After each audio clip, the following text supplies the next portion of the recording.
Assalamualaikum warahmatullahi wabarakatuh.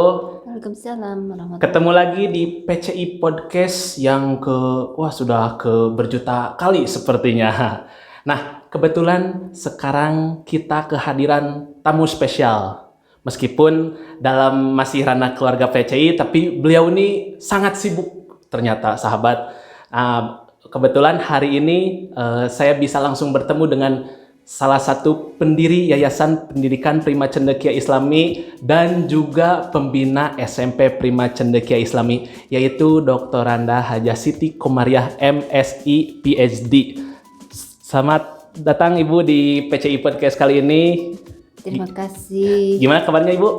Alhamdulillah. Alhamdulillah, dengan berbagai kesibukan di kampus ya Bu, dan beliau juga merupakan Kepala Prodi S2 dan S3 Prodi Sosiologi Universitas Pendidikan Indonesia. Nah, Ketua bukan kepala. ketua ya Bu? Ya, maaf, ketua.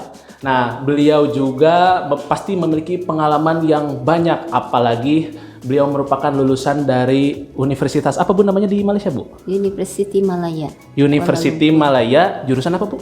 Sosiologi Antropologi. Sosiologi Antropologi. Jadi kita akan sekilas ngobrol mengenai sosiologi dan kita akan kaitkan dengan maksud beliau mendirikan sekolah ini. Nah, saya sedikit baca Bu mengenai penelitian-penelitian Ibu, apalagi Ibu konsen di perempuan ya Bu, konsen dalam feminisme sepertinya Ibu. Mengenai sosiologi. Nah, kenapa Ibu tertarik dengan ranah-ranah gender perempuan, Bu? Boleh disebutkan, Bu? Ya, kalau kita melihat ya, membicarakan perempuan itu sesuatu yang sangat unik dan menarik dan tiada habis-habisnya. Betul. Karena sosok perempuan itu adalah sosok yang inspiratif ya, dan bahkan juga sangat membantu di dalam mempersiapkan generasi muda selanjutnya. Betul. Ya, generasi penerus bangsa. Jika kita melihat secara historis, banyak sekali perempuan-perempuan Indonesia yang sama-sama dengan kaum laki-laki berperan ya, selain menyiapkan kemerdekaan. Betul. Juga mempertahankan NKRI ini, juga aktif terjun langsung di berbagai ranah pendidikan, kehidupan ekonomi, sosial, budaya, politik dan sebagainya. Oleh karena itu, ketika saya memiliki kesempatan studi di sana di University Malaya yang sebelumnya juga studi di jurusan yang sama di sosiologi di Unpad tapi berbeda universitas. Memang saya lebih mengarahkan riset S2 dan S3-nya itu kepada perihal perempuan ya. Mudah-mudahan saja dengan adanya eksplorasi tentang permasalahan-permasalahan perempuan, betul, kita bisa andil serta di dalam mewujudkan kesetaraan gender di dalam berperan serta di dalam mengisi pembangunan ini, seperti itu. Oke. Melihat kondisi perempuan di Indonesia, Bu. Nah, menurut Ibu nih peranan perempuan dalam berpendidikan di Indonesia itu seperti apa, Bu? Ya, alhamdulillah sekarang perempuan itu sudah memasuki ranah perguruan tinggi ya, sama betul, seperti halnya laki-laki. Kalau dulu kita mungkin mengenal ada nilai-nilai budaya khususnya di lingkungan Sunda ya, yang memang kata ibu mah merugikan perempuan. Misalnya begini, ada nilai-nilai budaya awewe mantong sekolah luhur-luhur teuing dang keoge balik ka dapur deui gitu ya. Nah, nilai budaya seperti itu sesungguhnya menurut pandangan ibu itu menghambat. Karena perempuan juga sama memiliki peran serta, apalagi tadi di dalam mempersiapkan generasi penerus bangsa ya. Kalau ibu-ibunya bodoh ya, ibu-ibunya tidak berpendidikan, tidak memiliki wawasan yang luas, bagaimana bisa mengajari anak sebagaimana di lingkungan keluarga gitu ya. Oleh karena itu perempuan itu harus ya memiliki atau berkesempatan untuk menikmati pendidikan seperti halnya laki-laki begitu. Oke, nah kebetulan juga nih Bu, nanti tanggal 21 Februari itu diperingati Hari Bahasa Ibu Internasional. Apalagi kita mengenalkan bahasa ke anak pun istilahnya juga bahasa ibu ya Bu, bukan bahasa ayah. Dan ternyata memang lingkup paling kecil kita berpendidikan yang pasti dengan orang tuanya sendiri, apalagi dengan ibunya nih. Nah, menurut Ibu nih, apakah seorang perempuan itu harus bercita-cita setinggi langit atau memang ikut aja dengan nanti suaminya atau bagaimana Bu? Ya, kalau kita berbicara perempuan, sesungguhnya Tuhan menciptakan atau Allah Subhanahu wa Ta'ala menciptakan laki-laki dan perempuan itu sebetulnya sederajat ya. Betul. Tidak ada yang diistimewakan. Tetapi memang kalau kita lihat juga ajaran Islam, sesungguhnya sosok perempuan itu sangat diistimewakan sebetulnya ya. Kalau kita melihat misalnya jika ibu dan bapakmu memanggil dalam suasana yang sama, dalam situasi yang sama, maka lakukanlah ibumu. Betul. Kan begitu ya. Berarti kalau dari ajaran agama kita, agama Islam, sesungguhnya perempuan itu sangat istimewa ya, dimuliakan ya oleh Sang Holik itu sendiri. Sehingga kalau kita melihat tadi berhubungan dengan bahasa ibu ya, bahasa ibu, sesungguhnya ketika kita membelajarkan bahasa ibu itu punya suasana kebatinan sendiri. Betul. Gitu ya. Ketika disampaikan dengan bahasa ibu akan lain maknanya jika dibandingkan dengan bahasa yang lainnya, termasuk dengan bahasa Indonesia atau bahasa asing misalnya. Oleh karena itu sesungguhnya generasi penerus itu perlu mengetahui bahasa ibunya. Betul. Ya, misalnya di lingkungan Sunda misalnya. Nah, anak-anak itu juga perlu dibelajarkan berbahasa Sunda.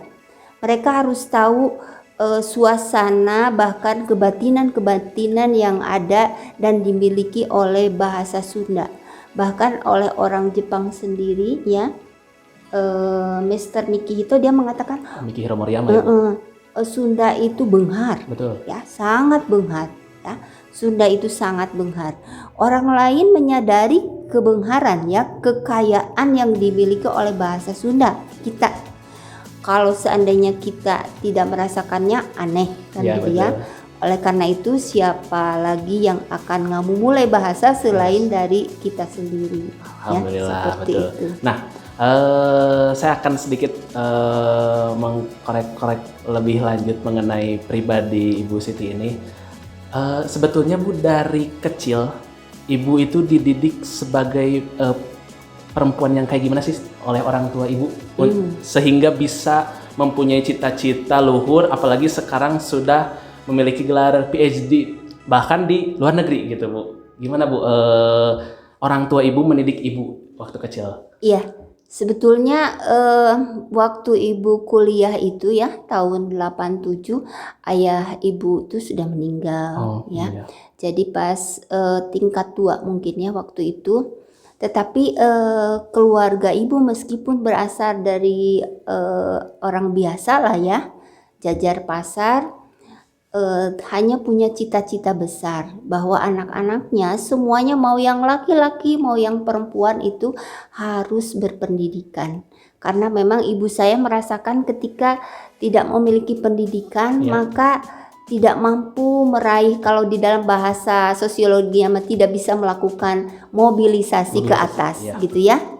Nah, oleh karena itu dengan pendidikan ini mudah-mudahan saja sebagai bekal yang sangat berharga. Selain berpendidikan juga orang tua Ibu karena memang Ibu itu bersaudaranya 11 Ibu 11 orang. Ibu adalah anak keempat. Jadi anak Ibu punya adik 7 ya.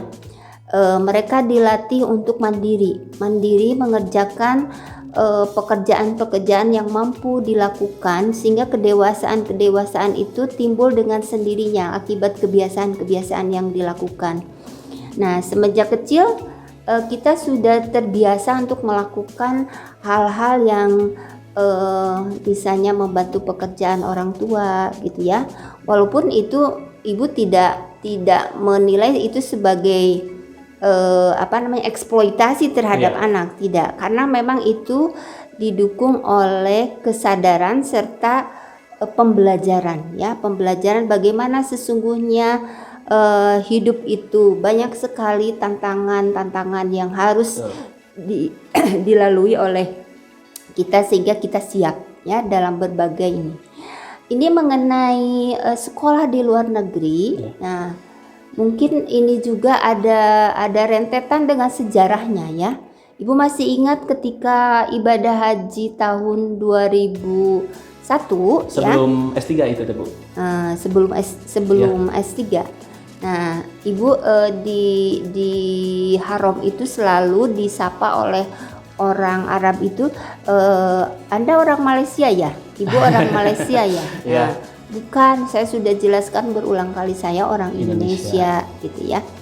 Nah, mungkin ya ini mah husnuzonnya ya. Betul. Mungkin doa dari orang-orang Arab, mungkin ya. Ibu ditakdirkan untuk kuliah di sana ya. Karena waktu itu Ibu masih ingat ketika Bapak ada riset di Mesir, nah pulangnya mampir di Malaysia waktu itu karena si pesawatnya transit gitu. Nah, karena ada sehari transit, Bapak mencari informasi ke temannya waktu itu. Asalnya sih sowan gitu ya, sowan ke teman. Cari informasi, ternyata ada nyantol di University Malaya. Nah, mungkin ya ini juga Ibu syukuri saja, karena mungkin jalannya lain-lain kan, betul. Setiap orang. Meskipun pada waktu itu Ibu harus memilih antara University Malaya atau Universitas Kebangsaan Malaysia, karena dua-duanya Ibu diterima di situ. Tapi kata Bapak, sudahlah katanya di University Malaya saja, biar mobilenya gampang karena itu ada di kota gitu ya. Dan alhamdulillah Universitas Malaya itu sebagai salah satu universitas tertua di sana, dan pada waktu itu masuk dalam ranking 100 besar dunia gitu ya. Ibu mampu menyelesaikannya walaupun dengan berbagai macam problem gitu ya. Apalagi dengan pekerjaan di Indonesia ya Bu. Betul. Nah, sebetulnya nih dari kecil Ibu itu ingin jadi apa waktu dewasa, atau memang sudah berkeyakinan ingin menjadi guru, menjadi dosen, atau sebetulnya cukup dengan ibu rumah tangga saja, atau apa Bu? Saya terinspirasi oleh ibu saya. Ibu saya itu sosok yang menurut saya adalah perempuan hebat ya. Dia mampu membesarkan anak-anaknya sendiri ketika bapaknya sudah tidak ada, suaminya sudah tidak apalagi ada. 11 orang ya Bu? Ya, waktu itu ibu saya itu baru putranya itu baru menikah 2 orang, jadi baru keluar 2 orang. Nah, 9 orang lagi adalah perguruan tinggi sebagai mahasiswa, SMA, SMP, SD, dan belum sekolah. 9 orang. Berarti banyak karya yang harus dibiayai ya Bu? Ya. Nah, saya melihat sosok ibu saya itu adalah sosok yang sangat luar biasa menurut saya.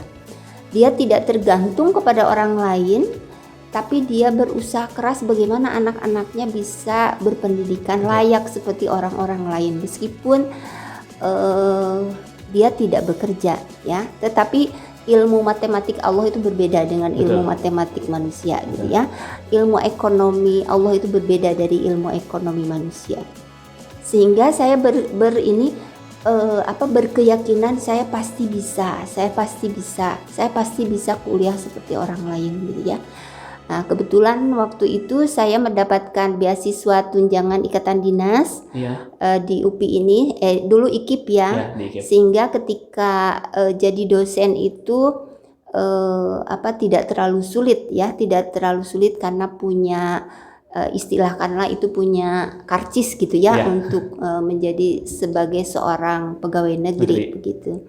Jadi dari inspirasi ibu saya sendiri, saya bertekad bahwa saya harus menjadi orang apapun itu gitu ya. Sebetulnya ayah saya waktu ibu di SMA menginginkan ibu itu jadi dokter, Jadi dokter, gitu ya, ya. jadi dokter. Tapi mungkin keinginan orang tua tidak tercapai oleh ibu ya. Kebetulan anak ibu Iya, sekarang tercapainya oleh cucunya ya, Bu. ya, mudah-mudahan saja itu menjadi doa ya. Amin. Doa dari orang tua ibu. Dan ibu berasa punya utang sebetulnya ya, punya utang, dan itu mungkin jikalaupun tidak terlaksana oleh ibu, mungkin anak ibu bisa memberikan harapan-harapan bagi yang diinginkan oleh bapak ibu gitu. Amin. Nah, kita sambungkan dengan pendirian PCI ini, Bu. Kan Ibu qadarullah dipertemukan dengan Prof. Dadan nih sebagai suami istri. Nah, sekarang sudah mendirikan Yayasan Pendidikan Prima Cendekia Islami nih. Sebetulnya tujuan awal didirikannya SMP PCI ini dari sudut pandang Ibu nih seperti apa, Bu? Ya, sebetulnya begini, waktu itu kita hanya celotehan lah ya, celotehan. Iya. Biasa suami istri kalau mau menjelang tidur suka diskusi Pillow gitu talk, ya. gitu. Ya. Kata kebetulan alhamdulillah Bapak suka menolong untuk membetulkan yang perlu dibetulkan, Ya. yang Sekolah-sekolah yang harus direnov gitu, ya, Bu, bukan begini. Misalnya orang butuh bantuan ya, Oh, selama ya. itu bisa dikerjakan gitu ya. Waktu itu kita ini berdiskusi ya, kenapa ya kita tidak punya sekolah sendiri. Betul. Gitu ya waktu itu. Oh iya ya, kita kan sudah membantu orang lain sudah gitu ya. Kenapa kita tidak berupaya untuk mendirikan sekolah sendiri? Tapi kata ibu waktu itu bilang, kita nggak punya tanahnya juga gitu ya. Udahlah, nggak apa-apa. Itu udah dari tahun berapa, Bu? Udah kepikiran pengen mendirikan sekolah, Bu? Kemungkinan. Mungkin 5 tahunan. Oh, 5 tahun ya, kebelakang, 5 ya. tahun kebelakang gitu ya. Nah, udahlah, jangan, nggak punya tanahnya juga, Iya. kata ibu teh ya.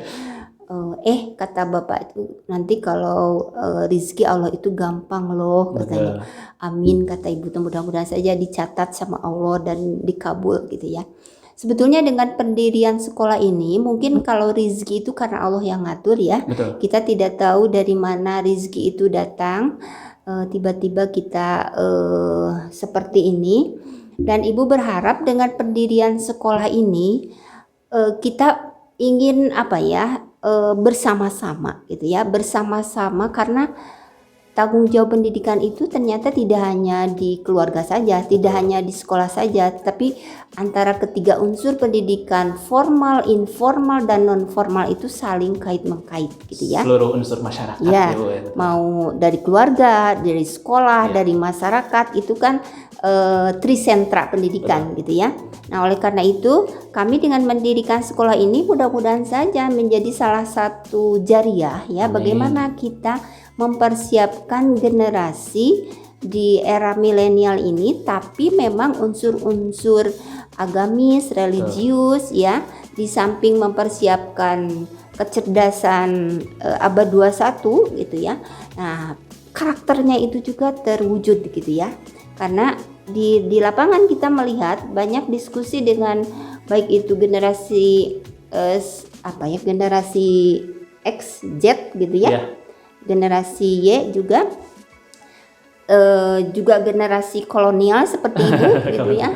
Ketika membincangkan generasi kini itu selalu ada kekhawatiran. Betul. Ternyata kok kenapa ya anak-anak sekarang itu tambah hari tambah karakternya itu seperti jauh dari rel gitu ya. Jauh dari rel, baik itu sikap, perilaku, menunjukkan hal-hal yang ini. Bahkan kalau ibu melihat di riset-riset mahasiswa ibu, terjadi dekadensi moral sebetulnya ya, penurunan nilai-nilai moral. Ya. Nah, ini yang sangat mengkhawatirkan bagi ibu khususnya dan bapak, sehingga kita ingin sama-sama berperan aktif di dunia pendidikan ini, mempersiapkan generasi-generasi yang diharapkan tidak hanya cerdas tapi juga secara mentalitas psikologis dia punya karakter yang hebat ya, yang unggul, yang religius ya, yang iman dan takwa gitu ya, dimana itu bisa diimplementasikan dalam sikap dan perilakunya gitu. Nah, pertanyaan terakhir nih Bu, sebelum kita tutup, harapan apa dan pesan apa yang ingin Ibu sampaikan kepada generasi Z sekarang ya Bu, khususnya untuk siswa-siswi SMP Prima Cendekia Islam Ibu? Harapannya mungkin tidak jauh berbeda dari guru-guru ya, dari orang tua, karena pendidikan ini memang punya andil besar ya di dalam mempersiapkan generasi penerus bangsa. Jadi apa yang kita tulis sebagai visi, misi, tujuan sekolah ini, nah itu harapannya bisa terwujud. Tidak hanya di atas kertas, tapi betul-betul nyata di dalam karakter anak ya, dan juga sivitas sekolah semuanya.